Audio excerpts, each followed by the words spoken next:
This is Anne-Marie Hughes. I am a 10-year survivor as of tomorrow of pancreatic cancer, November 28th. And I am joined today with a woman who has helped me get here. Her name is Christine Edmonds, and she is the founder of A Love for Life, a nonprofit organization that raises funds for pancreatic cancer research for the University of Pennsylvania. Hey, Christine, how are you? Hey, good morning. I'm doing great. I didn't realize you had such a big milestone coming up tomorrow. That's a wonderful thing. It is a wonderful thing, and it's right on the heels of Thanksgiving weekend, so which is really wonderful. I am so honored to know someone like you, and I thought it would be very appropriate for our audience to meet you as well. So, Christine, could you share with us the background of how you started your nonprofit and talk to us a little bit about your husband and your sister-in-law? Yes. Thank you so much for inviting me to do this. And our story was started 10 years ago with our organization, which next year will be our 10th year in existence. But the seeds, I guess, started in 2007. My husband's sister, Nora, who was a very good friend, was diagnosed with pancreatic cancer. And I don't think anybody in our family even really would have been able to identify a pancreas or what its position or job was in our bodies. But it was a really fast education. And Nora was she was diagnosed early enough and she could get the Whipple surgery, which we were really excited about. But it turned out that the cancer had actually spread before she had that. So she only lived 18 months, but it was honestly, we were so grateful because the average is 180 days. So, I mean, as far as, a success, she lived 10 times as long as many people do. So that was a very hard, thing for our family. And a couple months later, after she had passed away, my husband had just started his own company. He was doing training for pharma reps and was really into that world of pharmaceuticals and clinical trials and, that world. And he had really bad stomach pains, which for a while we were thinking might be related to having started a job. And after many months I just was dragging up little notes so I could see it, but we had a little schedule, from, August of 2010, it was 3 months of CT scans and endoscopies and every kind of test that you could imagine until Christmas Eve that year, 2010, we found out that it was pancreatic cancer. All the way up till then, it was no, it doesn't look like that. It's, maybe Crohn's disease, it might be fibromyalgia. So then it was what we had feared, and we knew what it was going to look like. I think we just were very frightened, but he embraced all the clinical trials at the Abramson Cancer Center. We loved our oncologist, Dr. Damjanov, and Dr. Vonderheide was head of the pancreatic cancer research at that time. It's now Dr. Stanger, but that whole team, along with Dr. O'Hara, everybody just rallied and made that experience of trying to survive the cancer an amazing one.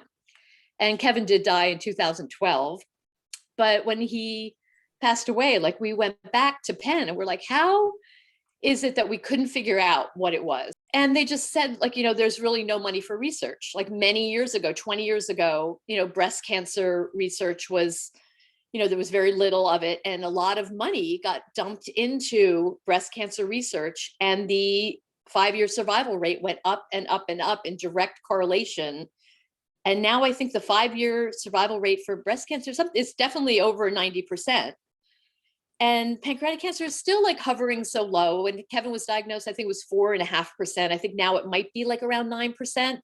And I just keep thinking that everything that we do as an organization, which we started that year after Kevin passed away, I think everything that we're doing is just going to make that number better. And obviously it's too late for Kevin and Nora, but for the people who are struggling with this now and people who are surviving this now, that's what it's going to help. It'll make a difference for those people. And so we have a lot of people, parts of our 5Ks and Dragon Boat teams and, all the dance parties that we had pre-COVID and we will have again.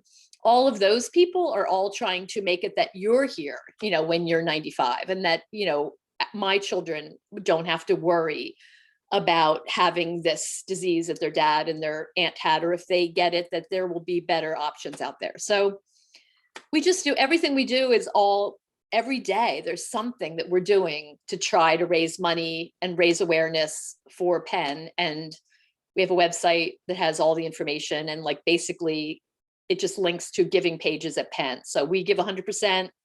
We encourage people to come to benefit concerts or to, whatever events we have, or have dinner parties in their own homes.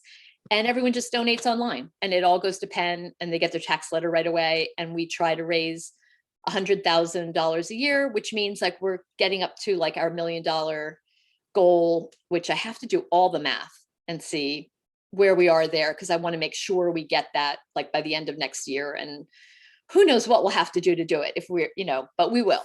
Right now we have a benefit concert December 9th at our newly renovated theater that has its own thermometer. We've got our main thermometer. We have some people are running the Austin half in January that has its own thermometer. So I think that my guess is that we're at like 875, $910,000, somewhere in there, with everybody's help. People donate $20 online. People do like birthdays on Facebook.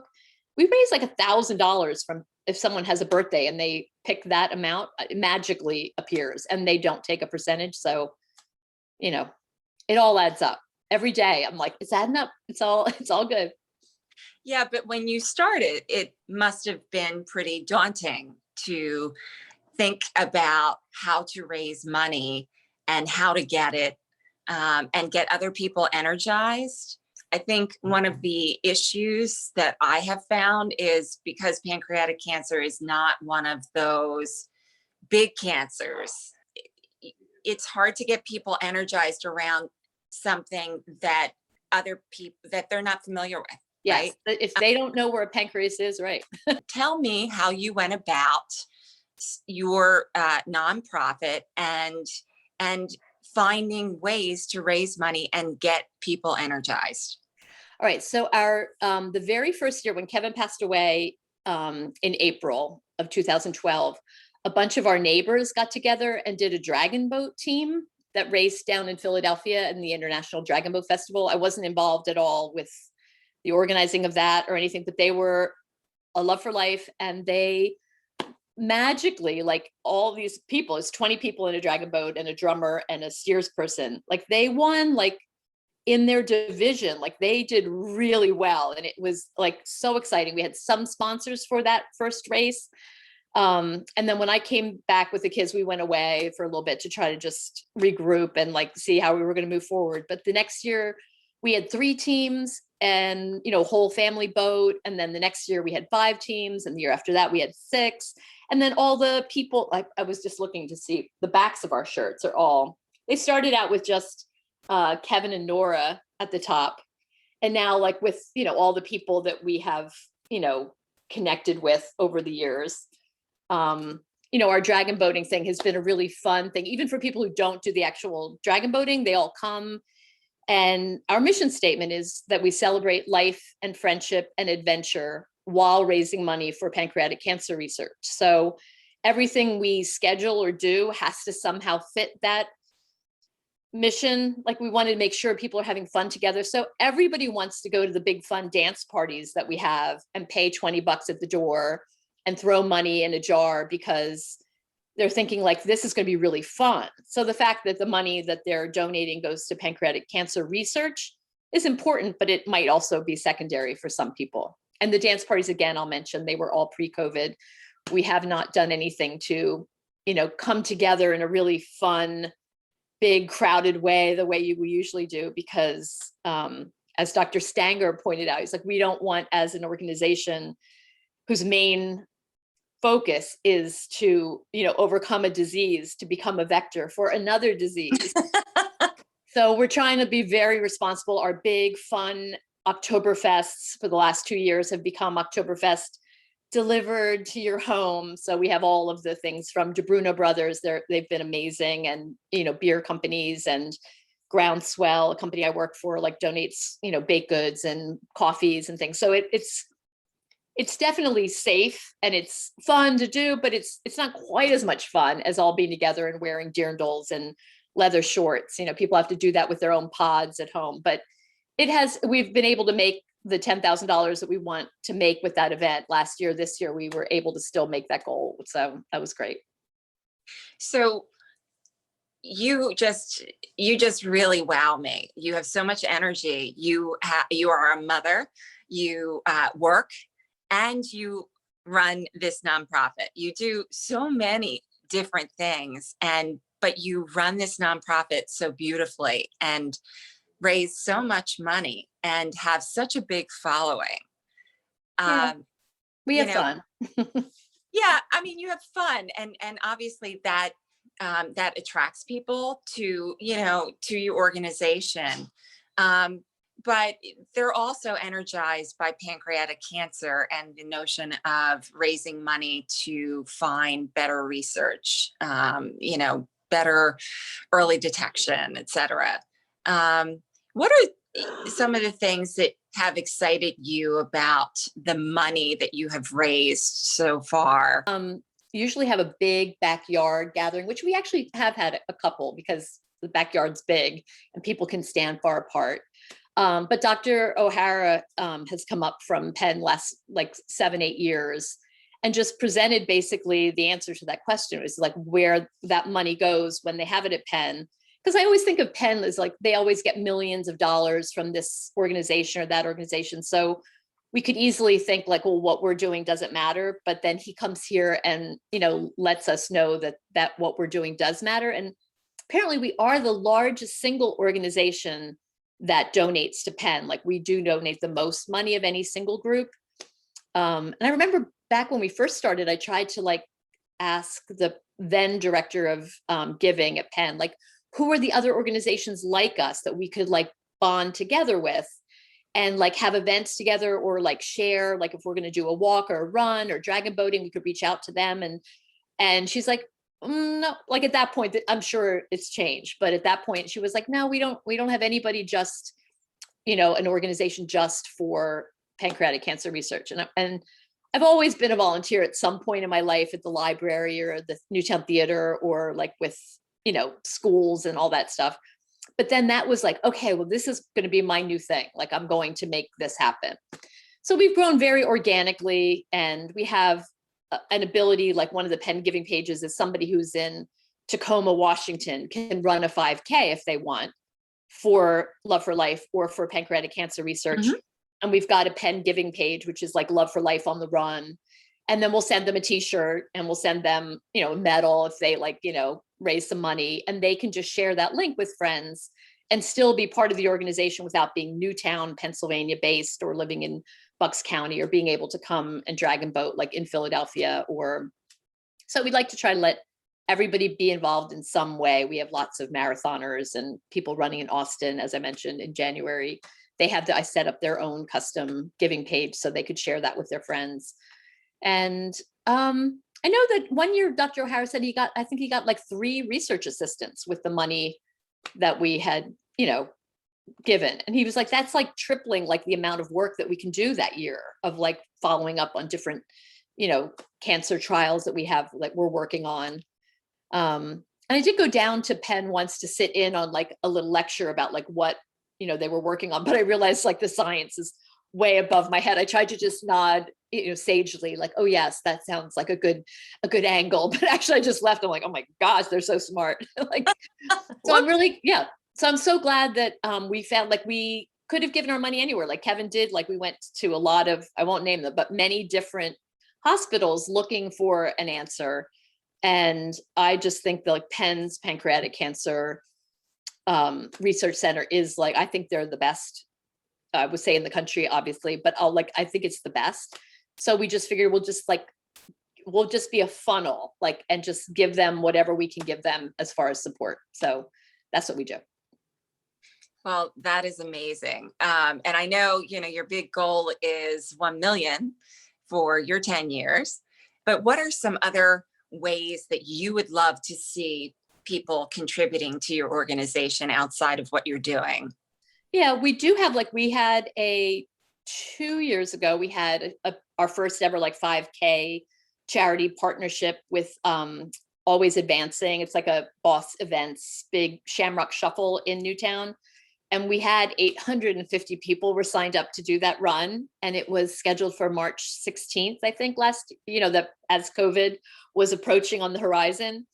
So we had to have a big powwow to decide, like, are we going to have this? Are we not going to do it? And, it was still like that hazy area, like, oh, let's just do it. And then the same thing came to mind. Like, what if we have it and 20 people get COVID, and like, they'll be like, well, what was this event and who ran? Like, I was like, so we didn't have it, but it is now scheduled for like March 12th of next year. Obviously we're hopeful, and it will depend on many things, but that's a great thing that's coming up. And people who live far away, who can't come and run that race, can always run with their 5K in their town in California or Alabama or Atlanta, and just be part of the fun and post their photos and like send them, and we'll put them all on our Penn Giving page.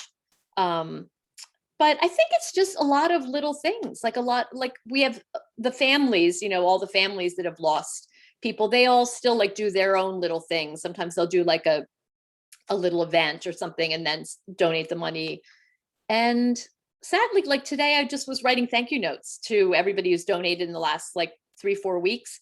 And there's so many people there whose names I don't recognize, and just say, like, I'm donating in honor of my father who died, 6 years ago today. So they're like, I write their thank you notes. And I'm like, I'm not sure how you heard about us, but like, I'm happy you found us. And, we're sorry, for the loss that you've experienced, but we're all working really hard. And with your help, like, we're going to make it, better going forward. And that's how I think so many of us channel our sadness. Cause it's like, what are you going to do? Like, if you lose the people that you really, really care about, like, you can just like go underground, or you can like decide, like, this is gonna be okay, and we're gonna make it better for other people.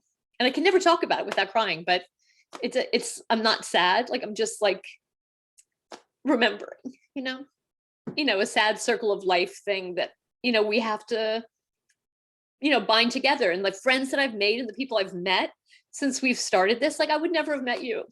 Yeah. And I'm thankful for that. I'm very thankful for Yeah. meeting you. You amaze me. And at the risk of making you more emotional, what do you think Kevin would say today, watching all of this and what you've done, and what kind of legacy do you want to leave? He was a person that was like so full of life and really like just made every day count. Yeah.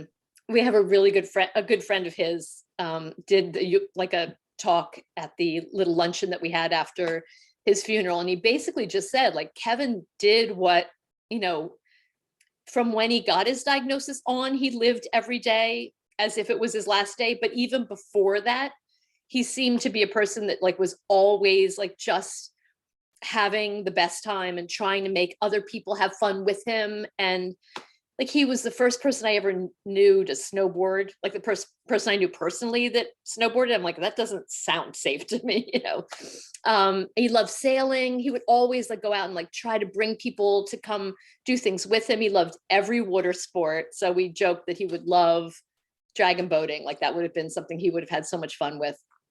And when we have tennis benefits, we're like, oh, he loved tennis.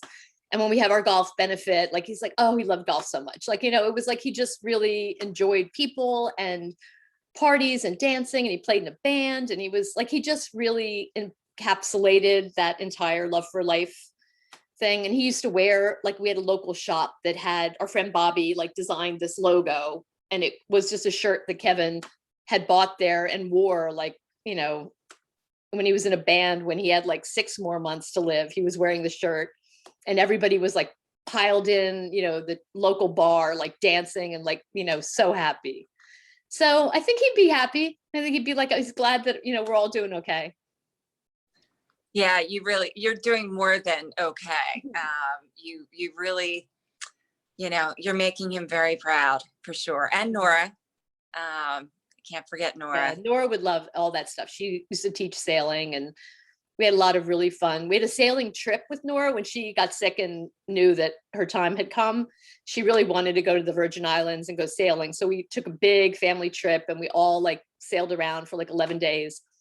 And then when Kevin got sick, he's like, all right, he's like 3 days later, he had the same mooring sailboat like chartered. And, you know, he's like, oh, we're going back. Like, this is, I'm getting my trip too, you know, so it was lovely. We did have lots of fun those last months. He somehow like worked out his chemo schedule with Dr. Damjanov, that like, you know, like if he, you know, she's like, well, you have to come if you don't feel well. But if you don't feel well that day, theoretically, you could just miss it. And you'd be like, all right, noted. So, yeah. God bless you, Christine. Yeah, thank you so much. And I'm going to celebrate for you tomorrow. I'm going to raise a glass in your honor. You're why we're doing it. You're vice versa. So thank you. Is there anything that you wanted to express that I didn't ask? No, I would just say, I'm assuming that there'll be lots of people watching this that like have pancreatic cancer possibly, or people that have loved ones that have pancreatic cancer.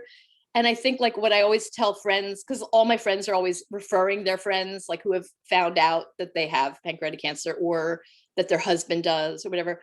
I just always like to remind everybody to like not Google too much, like just listen to your oncologist, be super optimistic, go forward thinking that you're going to be fine, because yeah, it's like a very, very sad number of people living, you know, the 5-year mark, but there is a line that goes down and it goes out all the way out. And everybody has to just imagine themselves on that line, because I think that like the hope and enthusiasm and the willingness to like fight and try different clinical trials and like be adventurous in that way. And also, you know, enjoy your life as you have it as much as you can, because every one of us could cross the street as I did, you know, yesterday, and it could all end immediately.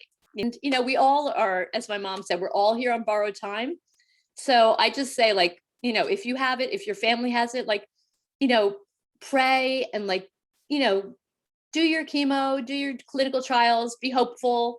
And, you know, we're all going to be behind you and doing what we can to make it a successful and good experience. And, you know, hopefully as the years go by, it will get easier and easier to deal with that.